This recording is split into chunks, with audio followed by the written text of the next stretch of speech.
Silver bells Mansarovar Palanpur સ્કૂલના online education પ્રોગ્રામમાં આપનું દિલથી સ્વાગત છે. વિદ્યાર્થી મિત્રો, આપણે standard 10th subject Gujarati second language એમાં ચેપ્ટર નંબર 2 જેનું નામ હતું શરણાઈના સૂર.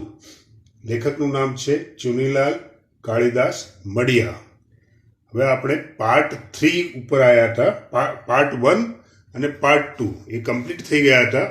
પાર્ટ 3 પેજ નંબર 8 તો સ્ટાર્ટ કરીશું.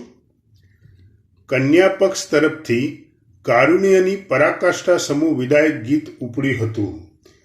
તો પરાકાષ્ઠા એટલે શું?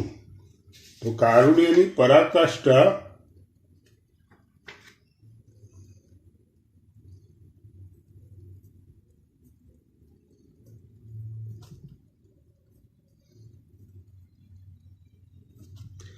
અંતિમ બિંદુ.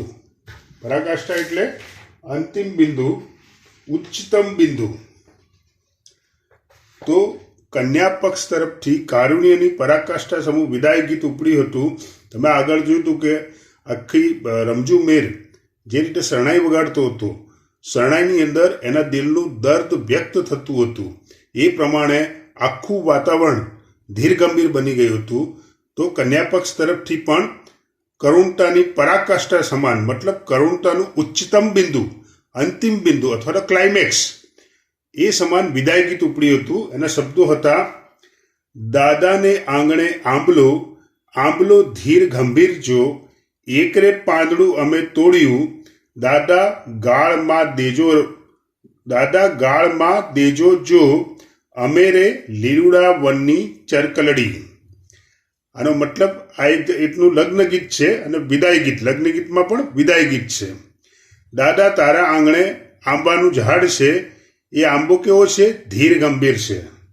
એક પાંદડું ભૂલથી અમે તોડી કાઢ્યું, તો દાદા ગાળ માં દેજો. માં એટલે નહીં. માં એટલે શું? નહીં. આમ તો માં એટલે આપણે મમ્મી કહીએ, બરાબર, પણ માં એટલે નહીં. દાદા ગાળ માં દેજો જો, મતલબ દાદા તમે અમને બોલશો નહીં. અમે રે લીલુડા વનની ચરકલડી. અમે તો લીલુડા વનની ચરકલડી મતલબ ચકલી. અમે તો આજે છીએ અને કાલે ઉડી જાશું. તો દાદા ગુસ્સે થતા નહીં. એક વિદાય ગીત છે, કારણ કે કન્યાનો જન્મ, દીકરીનો જન્મ જ્યારે મા બાપના ઘેર થાય, બરાબર, પણ દીકરી એ પારકી થાપણ કહેવાય. એટલે આજે અમે અહીંયા છીએ, કાલે અમે અમારા સસુરાલ જતા રહીશું. તો દાદા તમે ગુસ્સે થતા નહીં. માત્ર ગૌરી નહીં, ગૌરીની ગોઠિયણો જ નહીં, કન્યાના આપ્તજનો જ નહીં, પણ સીમાડાનું સમગ્ર વાતાવરણ જાણે કે ડુસકા ભરતું લાગ્યું. અને મીરની શરણાઈએ આ શોકમગ્ન વાતાવરણ સાથે અજબ સંભેદ સાધ્યો. એના સૂરમાં ઘૂંટાતું દર્દ વાતાવરણની ગમગીનીને દ્વિગુણિત બનાવી ગયું. રમજુ ચગ્યો હતો, એની શરણાઈ ચગી હતી. પોતાના ચીરાયેલા દિલની વેદનાને ચગાવવામાં પણ ડોસો ચેન અનુભવતો હતો. એક તો વિદાય ગીત દર્દભર્યું હતું, એની સાથે સાથે રમજુ મેર, આજે શોકમગ્ન વાતાવરણ હતું, એની અંદર રમજુ મેરને પોતાની દીકરી સકીનાની યાદ આવી હતી. એટલે એ એના દિલનું દર્દ, એ 100% દિલમાંથી જે પણ વ્યથા હતી, એ વ્યથા શરણાઈના સૂર સાથે મિલાવતો હતો, સંવાદ સાધતો હતો. એટલે વાતાવરણની ગમગીની દ્વિગુણિત થઈ ગઈ. દ્વિગુણિત મતલબ ડબલ. દ્વિગુણિત મતલબ ડબલ થઈ ગઈ. પણ કન્યાને લઈને ઝટપટ ઘર ભેગા થઈ જવાની ઉતાવળમાં વરરાજા તેમજ વરના બાપ તળસી વેવાઈ તલપાપડ થઈ રહ્યા હતા. મતલબ વરરાજા અને વરના બાપનું નામ શું હતું? તળસી વેવાઈ. એ તલપાપડ થઈ રહ્યા હતા, મતલબ ઉતાવળા થઈ રહ્યા હતા. પાદરના મોકળા પટમાં મોકળે મને સુરો રેલાવી રહેલા મીરને જોઈને વેવાઈની અકળામણ વધતી જતી હતી. આજે વેવાઈ હતા, એમને જાનની જે વિદાય કરી ક્યાં જવું હતું? પોતાના ઘેર જવું હતું. વેવાઈને ઘરે જવાની ઉતાવળ હતી. અને આજે મીર હતો. મીર કોણ? રમજુ મીર. એ શરણાઈ વગાડવામાં એટલો મશગુલ હતો કે એને સમય અને સ્થળનું કંઈ ભાન જ ન હતું. આખરે એમણે ભૂધર મેરાઈ સમક્ષ એ અકળામણ વ્યક્ત કરી પણ ખરી. એમના જે વેવાઈ હતા, મતલબ ગૌરીના પપ્પા, એનું નામ શું હતું? ભૂધર મેરાઈ. બરાબર. એમના સમક્ષ એમને ફરિયાદ કરી, તમારો મીર તો ભારે લાલચુ લાગે છે. તમારો જે મીર હે એ તો ભારે લાલચુ લાગે છે. આટલી દાદ દીધી તોય હજી ધરમ નથી થતો. અમારે તો અહીં સીમાડે જ સૂરજ આથમી જશે એમ લાગે છે. આ જે મીર છે એ લાલચુ લાગે છે. આટલી બધી એને ઇનામ આપ્યા અને છતાં પણ હજી એ આગળ વધતો નથી. અમારે તો આ ગામના સીમાડે જ સૂરજ આથમી જશે, મતલબ અમારે ઘરે પહોંચતા પહોંચતા તો અંધારું થઈ જશે. વેવાઈની ફરિયાદ સાંભળી તુરત ભૂધર મેરાઈ જાનનો માર્ગ રોકીને ઉભેલા મીર પાસે જઈ પહોંચ્યા અને મોટે સાદે સંભળાયું, એલા ડોસલા, આવો ભૂખાળો ક્યાંથી થયો? આટલી બધી દાદ દીધી તોય હજી તને ધરવ નથી? આટલા પાવલા પડ્યા તોય હજી હાવ નથી કહેતો? એનો મતલબ ભૂધર મેરાઈ પછી મીરનો ખભા પકડ્યા અને સંભળાયું, એલા ડોસલા, એ ડોસા, આવો ભૂખાળો ક્યાંથી થયો? તને આટલી બધી ભૂખ ક્યાંથી લાગી? આટલી બધી દાદ દીધી, આટલી બધી તને હક આપ્યો, આટલો બધો લાગો આપ્યો, મતલબ ગિફ્ટ આપી, પૈસા આપ્યા, અને તને હજી ધરવ નથી. ધરવ નથી મતલબ તને સંતોષ નથી. આટલા પાવલા પડ્યા, આટલા બધા પૈસા પડ્યા, બરાબર, પણ તને હાવ નથી થતો. હાવ નથી થતો મતલબ તને સંતોષ નથી થતો. પણ રમજુ તો પોતાની શરણાઈના સૂર સિવાય બીજું કાંઈ સાંભળે એમ ક્યાં હતો? રમજુ તો એટલો બધો મસ્ત થઈ ગયો હતો, એટલો બધો લવલીન થઈ ગયો હતો કે શરણાઈના સૂર સિવાય કશું સાંભળતો નહોતો. કંટાળીને ભૂધર મેરાઈએ વેવાઈને કહ્યું, ડોસાની ડાગડી જરાક ચસકી ગયેલ છે. આ ડોસો હે એ ચસકી ગયેલ છે. ચસકી ગયેલ મતલબ પાગલ થઈ ગયો છે, દુખીઓ જીવ છે. કારણ કે રમજુ મીરની પત્ની બી એક્સપાયર થઈ ગઈ અને એની દીકરી શકીના પણ એક્સપાયર થઈ ગઈ. એમાં પાછી પાકી અવસ્થા થઈ. પાકી અવસ્થા મતલબ વૃદ્ધ અવસ્થા થઈ. એટલે કળ વકળનું ભાન નથી રહ્યું, મતલબ એને સમયનું ભાન રહ્યું નથી. એને ભલે કળ વકળનું ભાન ન હોય, પણ અમારે અસુરું થઈ જશે એનું શું? એને તો ભલે સમય અને સ્થળનું ભાન ના હોય, પણ અમારે અસુરું મતલબ મોડું થઈ જશે, અંધારું થઈ જશે, એનું શું? તળસી વેવાઈએ તીખે અવાજે કહ્યું, એક તો બિકાળો માર્ગ ને ભેગા જર જોખમ. એક તો જે રસ્તો છે એ ડરાવણો રસ્તો છે ને એમાં ભેગા જર જોખમ, મતલબ જાનની અંદર બધા પાસે દાગીના પણ છે. તમને ખબર હે કે જાનની અંદર બધા સજી ધજીને જતા હોય, સોના ચાંદીના દાગીના પહેરતા હોય, આભૂષણ પહેરતા હોય, તો એનું જોખમ પણ છે.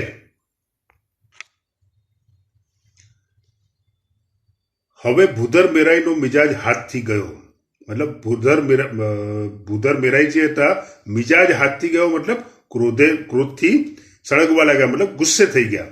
એમણે દાદ પેટે જમીન પર ફેંકાવેલા સિક્કા વીણીને પરાણે મીરની મુઠ્ઠીમાં પકડાવ્યા ને પછી એને હડસેલો માર્યો. હડસેલો માર્યો મતલબ ધક્કો માર્યો અને મીરને કહ્યું, એલા લઘરા, હવે તો માર્ગ મોકળો કરીને ઘર ભેગો થા.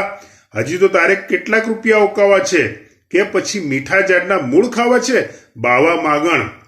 આવા શબ્દોથી રમજુ મીરને ખખડાવ્યો, મતલબ એનો અપમાન કર્યું. એ રમજુ મીર ખરેખર શકીનાની યાદમાં દુઃખી છે અને એ રીતે શરણાઈ વગાડી રહ્યો છે. એ લોકોને તો આવી કોઈ કલ્પના છે નહીં. ભૂધર મેરાઈના હડસેલાથી મીર હાલ્યો તો ખરો, પણ પોતાના ઘરને ગામને માર્ગે નહીં, સીમના માર્ગે, સણોસરાને કેડે, મતલબ જે સણોસરા જવાનું હતું ને એ માર્ગે જવા લાગ્યો. એનું ઘર જે ગામની અંદર જે એનું ઘર હતું એ તરફે ગયો નહીં. આ તો હજી સગડ નથી મેલતો. તળસી વેવાઈ કંટાળીને બોલ્યા, આ તો અમારી મોરે વેતો થયો, આ તો અમારાથી પણ આગળ થઈ ગયો. મતલબ એને ગામ તરફ પાછા વળવું જોઈએ, એના ઘર તરફ પાછા વળવું જોઈએ. એની જગ્યાએ સણોસરા તરફ એ શરણાઈ વગાડતા વગાડતા આગળ વધ્યો. મર થાતો, ભલે ને આગળ થાતો. સીમના માર્ગે સામે ચાલતા રમજુને જોઈને ભૂધર મેરાઈએ કહ્યું, થાકશે એટલે એની મેળે પાછો આવતો રહેશે. આ તો ડોસાની ડાગડી ચસકી ગઈ છે, થાકશે એટલે ઓટોમેટિક એ પાછો આવી જશે. અને પછી વેવાઈને છેલ્લી સૂચના તરીકે ઉમેર્યું, હવે ખબરદાર, એને રાતું કાવડિયું પણ આપ્યું છે, તો મતલબ એક પણ પૈસો જો આપ્યો છે ને તો ખબરદાર, તમે પહેલથી જ છૂટે હાથે દાંત દેવા માંડી. એમાં ડોસો સોનાના ઝાડ પાડી ગયો. પણ હવે ભૂંગળું ફૂંકી ફૂંકીને મરી જાય તો એ સામું જોશોમાં. મતલબ હવે એને 1 પણ રૂપિયો તમે આપશો નહીં. અને પછી બંને વેવાઈઓ ભાવે કરીને ભેટ્યા અને જાન સણોસરાના કેડે ચડી. રમજુ હજી પણ ધૂનમાં ને ધૂનમાં જાનની મુખરે ચાલ્યા જ કરતો હતો. પાછળ પાદરમાં ઉભેલા લોકો આ ગાંડા માણસની હાંસી ઉડાવતા હતા. પુત્રી વળાવીને કુટુંબીઓ ભારે હૈયે ઘર તરફ પાછા ફરતા હતા. ત્યારે સ્ત્રીઓએ છેલ્લું ગીત ઉપાડ્યું હતું. મતલબ હવે સણોસરાના માર્ગે જાન આગળ નીકળી અને કન્યા વિદાય આપી અને કન્યા પક્ષવાળા હવે પોતાના ઘર તરફ પાછા વળવા લાગ્યા. અને છેલ્લે એમણે એક ગીત ગાયું જે વિદાય ગીત હતું. લગ્ન ગીતમાં તો કયું ગીત હતું? એક આવ્યો તો પરદેશી પોપટો, બેની રમતા તા માંડવા હેઠ, ધૂતારો ધૂતી ગયો. એક પરદેશી પોપટો આવ્યો તો અને અમારા બેનને, ગૌરીબેનને ધૂતીને લઈ ગયો, મતલબ લગ્ન કરીને લઈ ગયો. વિદ્યાર્થી મિત્રો, પેજ નંબર 9. ધૂનમાં ને ધૂનમાં મોટા મોટા ડગ ભરતા રમજુને કાને આ ગીતના વેણ આછા પાતળા અથડાતા હતા. પણ એને ખ્યાલ નહોતો કે પોતે કઈ દિશામાં આગળ વધી રહ્યો છે. પુત્રી વિયોગના દુઃખ દર્દમાં એ જાણે દિશાશૂન્ય થઈ ગયો હતો. એ જે વિદાય ગીત હતું ને, એક આવ્યો તો પરદેશી પોપટો, બેની રમતા તા માંડવા હેઠ, ધૂતારો ધૂતી ગયો, એના થોડા શબ્દો રમજુમીરના કાને પડતા હતા. પણ એ પુત્રી વિયોગ મતલબ એ સખીનાની યાદમાં એટલો બધો ખોવાયેલો હતો, કારણ કે એની પુત્રી આ સંસારમાં હતી નહીં. એટલે એ દિશા શૂન્ય થઈ ગયો હતો. એને પોતાનું ગામ કે પોતાનું ઘર એ પણ એ ભૂલી ગયો હતો. હવે તો જાનૈયાઓએ પણ મેરની મસ્કરી શરૂ કરી હતી. હવે જે જાનૈયાઓ હતા એ મેરને ઉડાવવા લાગ્યા, મસ્કરી કરવા લાગ્યો. સાવ મગજમેટ થઈ ગયો લાગે છે. આ તો સાવ મગજમેટ થઈ ગયો, મતલબ પાગલ માણસ લાગે છે. માગણ કીધા એટલે હાવ, આંગળી દેતા પોચાને જ બળગે, જીવને સંતોષ જ નહીં. મતલબ થોડા ઘણા પૈસા આપ્યા એટલે લાલચ થઈ, અને લાલચમાં એ લાલચ છોડતો નથી. મર બગાડ્યા કરે એનું ભૂંગળું, હાલીને પગે પાણી ઉતરશે એટલે આફુડો પાછો વળશે. ભલે ને ભૂંગળું બગાડતો રહેતો, હાલીને મતલબ ચાલીને, હાલી મતલબ ચાલી, આ કાઠિયાવાડી શબ્દ. ચાલીને પગે પાણી ઉતરશે મતલબ પરસો ઉતરશે એટલે એ આપોઆપ પાછો વળશે. ને ઠેઠ સણોસરા સુધી વગાડતો આવે તોય શું વાંધો છે? છેક સણોસરા મતલબ ગૌરીનું સસુરાલ, જે એનું ગામ છે, નામ શું છે? સણોસરા. ત્યાં સુધી આવે તો આપણને કોઈ વાંધો નથી. સામૈયામાં પણ આની જ શરણાઈ કામ આવશે. ગામના મેરને રૂપિયા ખટાવવા મટ્યા. મતલબ જે જાનનું સ્વાગત કરવામાં પણ આની જ શરણાઈ. જે ગામનો જે મીર, દરેક ગામમાં મીર હોય, એવો ગામના અંદર જે મીર હશે એને પૈસા આપણે આપવા પડશે નહીં. પણ રમજુ સણોસરા સુધી ન ગયો. વચ્ચે કબ્રસ્તાન આવ્યું કે તુરત એના પગ થંભી ગયા. હવે વચ્ચે શું આવ્યું? કબ્રસ્તાન. ત્યાં એના પગ થંભી ગયા. ધણમાં હવે એ કબ્રસ્તાન જે હતું એની અંદર રમજુની જે વાઈફ હતી, એની પત્ની, એની ત્યાં કબર હતી. ધણમાંથી પાછું ફરેલું ઢોર ગમાણનો ખીલો સૂંઘીને ઊભી રહી જાય એમ કબ્રસ્તાનમાંથી આવતી મરવાના છોડની પરિચિત સોડમ નાકમાં જતા જ મીર ખચકાઈને ઊભો રહી ગયો. મતલબ અત્યાર સુધી તો એને કઈ દિશામાં જાય દિશા શૂન્ય થઈ ગયો હતો. એ કઈ દિશામાં જઈ રહ્યો હતો એ પણ એને ખ્યાલ નહોતો. પણ જેવું જ કબ્રસ્તાન આવ્યું તો કબ્રસ્તાનમાં મરવાના છોડની સુગંધ જે હતી, તીવ્ર સુગંધ હતી, એ એના નાકમાં ગઈ અને એને યાદ આવી ગયું કે આ તો હું કબ્રસ્તાન જોડે આવી ગયો, અહીંયા તો મારી પત્નીની કબર છે.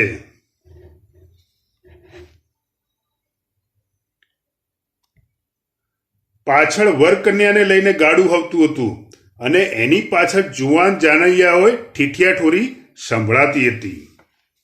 મતલબ પાછળ આ તો રમજુ મેર તો સૌથી આગળ હતો. પાછળ શું હતું? વરકન્યાનું ગાડું આવતું હતું અને એના પાછળ જુવાન જાનૈયા હતા, એ હસી મજાક કરતા હતા. રમજુની આંખ સામે સાસરે સોંટતી ગૌરી નહીં પણ સખીના પસાર થઈ રહી. એને રમજુને એવું લાગ્યું કે એની આંખ સામે જે ગૌરી પસાર થઈ રહી એવું તો એને કલ્પના જ ના આવી. એને એમ થયું કે મારી દીકરી સકીના પસાર થઈ રહી છે.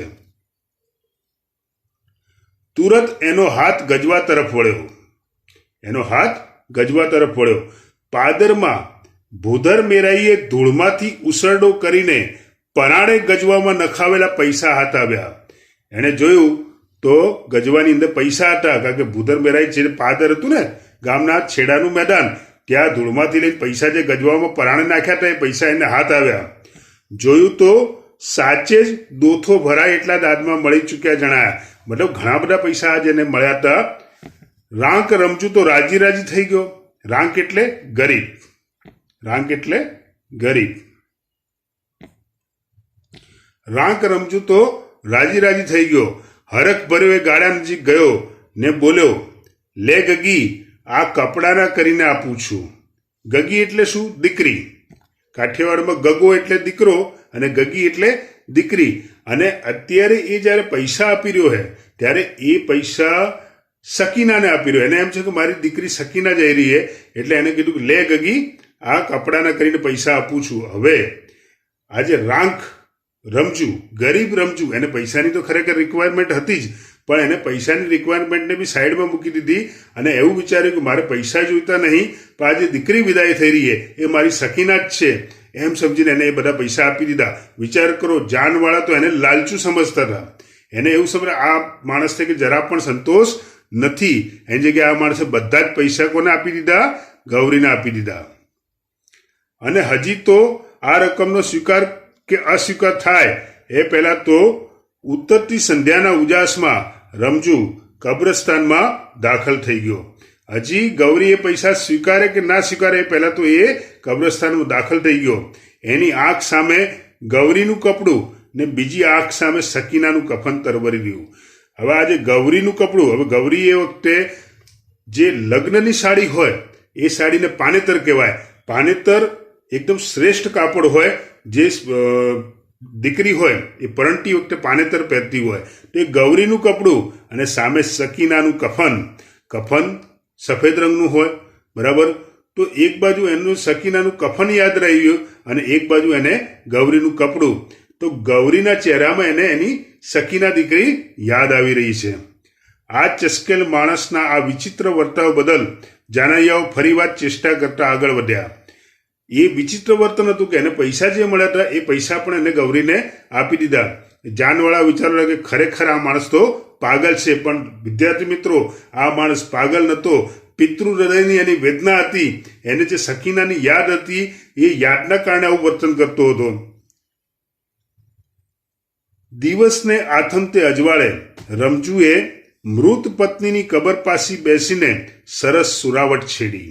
એક જે મૃત પત્નીની કબર હતી ત્યાં બેસીને સંગીતના તાર છેડ્યા, મતલબ શરણાઈના સૂર વગાડવા લાગ્યો. એમાં મિલન અને વિયોગના મિશ્ર ભાવોની ગંગાજમની ગૂંથાઈ ગઈ. પવનની પાંખે ચડીને એ સૂર મોડે મોડે સુધી ગામમાં તેમજ સીમમાં સંભળાતા રહ્યા અને અનેક મિલનોત્સુક તેમજ વિયોગી આત્માઓ આ સુરાવટમાંથી એક સરખી શાંતિ અનુભવતા રહ્યા. પણ કમનસીબે રમજુની શરણાઈની આ છેલ્લી સુરાવટ હતી. એ પછી એ શરણાઈ કે સૂર ગામ લોકોને કદી સાંભળવા મળ્યા જ નહીં. પાઠ શેમાંથી લેવામાં આવ્યો છે? તો શરણાઈના સૂરમાંથી લેવામાં આવ્યો છે. તો જે રમજુ મીરની પત્ની હતી એની કબર આગળ એને છેલ્લી શરણાઈ વગાડી અને શરણાઈ વગાડતા વગાડતા એની મૃત પત્નીને યાદ કરતો હતો, એની દીકરી સકીનાને યાદ કરતો હતો અને યાદની અંદર જ એ એટલો બધો ખોવાઈ ગયો. એને દિલનું દર્દ છેલ્લામાં છેલ્લું વ્યક્ત કર્યું અને એના પ્રાણ જતા રહ્યા. એ એની છેલ્લી શરણાઈ હતી જે કબ્રસ્તાનમાં મૃત પત્નીની કબર પાસે એને શરણાઈ વગાડી હતી. કોની યાદમાં? મૃત પત્ની અને સખીનાની યાદમાં એણે શરણાઈના છેલ્લા સૂર છેડ્યા હતા. તો આ પાઠ શેમાંથી લેવામાં આવ્યો છે? તો શરણાઈના સૂરમાંથી. શબ્દ સમજૂતી જોઈએ. સમાનાર્થી શબ્દ, શબ્દાર્થ. ગોત્રીજ એટલે ગોત્રજ. માફાળું ગાડું, પડદાવાળું, છાયાવાળું ગાડું ઇન બ્રેકેટ વેલડું. સોંસરવું, એક છેડેથી બીજા છેડા સુધી પોલાણવાળું, એમાંથી પસાર થનારું આરપાર. પરિતોષ ખૂબ સંતોષ તુષ્ટિ, લીરા ફેંટા ઉપરના છૂટા છોગા, શુષ્ક એટલે સૂકું, અહીં નિરસ, રમ્માણ લીન મગ્ન લવલીન કહેવાય ને, શલ્ય એટલે શૂળ અજંપાનું કારણ, પૂર્ણેન્દુ પૂર્ણેન્દુ એટલે પૂર્ણ વત્તા ઇન્દુ પૂર્ણ ચંદ્ર, સ્નિગ્ધ એટલે લીસું કોમળ, કૌમુદી જેમ ચાંદ હોય એટલે ચાંદમાંથી ચાંદની હોય એને કૌમુદી કહેવાય, ગુલતાન એટલે મશગુલ તલ્લીન, સોડમ એટલે સૌરભ સુગંધ સુવાસ, અડાણા એક શાસ્ત્રીય રાગનું નામ છે, ઉછરંગ આનંદનો ઉછાળો. તળપદા શબ્દો પેજ નંબર 10. દલ્લી એટલે દિલ્હી શહેર, તાસીરો બોલી રહેવો સૂર તાલની રમઝટની મજા આવવી, ગોઠિયણ એટલે સખી સાહેલી સૈયર, મોર્ય વેતો થયો આગળ ચાલવા લાગ્યો, મર થાતો એનો મતલબ ભલે થાતો, ગગો એટલે છોકરો દીકરો, પૂગવું એટલે પહોંચવું, મેળ્યું એટલે મેળ્યો, આણવું એટલે લાવવું, હાવ હાવ એટલે બસ, રાતું કાવડિયું રૂપિયાના 64 ભાગનો તાંબાનો જૂનો સિક્કો, મોખરે એટલે સૌથી આગળ, ગમાણ એટલે ઢોરને ચારો, નિરણ નિરણ એટલે ઘાસ ખાવાની જગ્યા, હર એટલે હર્ષ, ચસ્કેલ એટલે ગાંડપણને વશ થયેલું, ધૂતારો એટલે ધૂતીને સ્વાટ કાઢી લેનારો માણસ અથવા તો ઠગ, મગજમેટ એટલે ગાંડો પાગલ, ગગી એટલે છોકરી દીકરી, લપરું એટલે લપ કરનારું કેળો મૂકે નહીં તેવું. આ તમામ શબ્દો કાઠિયાવાડી ભાષાના શબ્દો છે. વિરુદ્ધાર્થી શબ્દોમાં જોઈએ, સુહાગણ એનું ઓપોઝિટ થશે વિધવા, જેનો પતિ હયાત હોય એને સુહાગણ કહેવાય, જેનો પતિ એક્સપાયર થઈ ગયો એને વિધવા કહેવાય. વિષાદ એનું ઓપોઝિટ થશે આનંદ, હરખ એનું ઓપોઝિટ થશે શોક. કેટલાક રૂઢિપ્રયોગ જોઈ લો. રૂઢિપ્રયોગ, પૈડું સિંચવું એટલે સુકન કરવા, અચ્છો અચ્છો વાના કરવા એટલે લાડ લડાવવા, ઓછું આવવું એટલે મન દુભાવવું, સોનાના ઝાડ ભાળી જવા એટલે ખૂબ સમૃદ્ધિ જોવી, હૃદય હાથ ન રહેવું, હિંમત કે ધીરજ ન રહેવી, તલપાપડ થઈ રહેવું, અત્યંત આતુર થઈ જવું, ધરવ ન થવો એટલે સંતોષ ન થવો, દાદ આપવી એટલે હક લાગો આપવો અથવા ગિફ્ટ આપવી, મંત્રમુગ્ધ બનવું એટલે દંગ થઈ જવું, ડાગડી ચસકી જવી એટલે પાગલ થઈ જવું. શબ્દ સમૂહ માટે એક શબ્દ, કન્યા વિદાય વખતે કન્યાની માં મંગળનો દીવો લે છે તે રામણ દીવડો, એને શું કહેવાય? રામણ દીવડો. સૌભાગ્યવતી સ્ત્રી એને કહેવાય સુહાગણ, જેનો પતિ જીવતો હોય એને સુહાગણ કહેવાય. ઘરની પાછલી દિવાલ એને કહેવાય પછીટ, ઘરની છેલ્લે પાછળની દિવાલ. અને ઘરની બાજુની દિવાલ હોય એને શું કહેવાય? કરો. માથે બાંધવાનું લુગડું પાઘડી, ફેંટો, માથા બંધણું. રેશમી દોરાથી કરેલું ભરતકામ એટલે હીર ભરત. જરીના કસબ વાળું એટલે જરિયન, મતલબ એમ્બ્રોડરી કરેલું હોય. ગેરવાળું ઘૂંટણથી પગ નીચે પહોંચતું અંગરખું એટલે જામો. રેશમી વસ્ત્ર સ્ત્રીઓની સર્વસાધારણ સાડી. ઊંચી જાતનું સુંદર વસ્ત્ર એટલે કે પટકૂળ, પટકૂળ એટલે ઊંચી જાતનું સુંદર વસ્ત્ર. ગાળ નીચેનો મોંની અંદરનો ભાગ એટલે ગલોફું. આપણે પાન ખાઈએ અને ગાલ જે ફૂલી જાય તો અંદરના ભાગને શું કહેવાય? ગલોફું.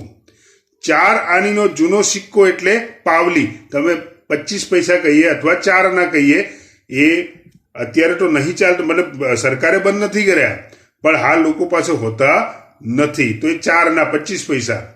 બેઠા ઘાટની નાની લોટી એટલે ટબુડી. જેની પત્ની મરણ પામી છે તેવો પુરુષ વિધુર. જેની પત્ની મરણ પામી છે તેવો પુરુષ તો વિધુર, અને જેનો પતિ મરણ પામ્યો હતો તેને કહેવાય વિધવા. ખભાની નીચેના હાથના મૂળમાંનો ખાડો એટલે કે કાખ. પગે કરવામાં આવતી કંકુની અર્ચા એટલે કે પિયળ. તુલસીની જાતનો એક ઉગ્ર ગંધવાળો છોડ એટલે ડમરો મરવો. શુભ કામ માટે ઘેરથી તૈયારી સાથે નીકળવું એટલે કે સોંડવું.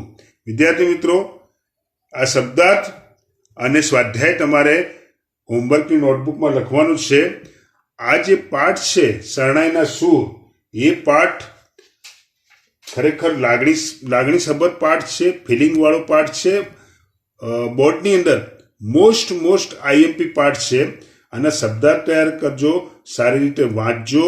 તમારે કોઈ ક્વેરી હોય તો તમે મને ફોન દ્વારા કોન્ટેક્ટ કરી શકો છો. આ પાઠમાંથી બોર્ડની અંદર મેક્ઝિમમ પૂછાશે. અને આ પાઠ જો તમે લાગણીથી સાંભળ્યો હશે, સમજ્યો હશે, તો આ પાઠ તમને યાદ જ રહી જશે. બરાબર? તો વિદ્યાર્થી મિત્રો, થેન્ક યુ, આભાર, ધન્યવાદ.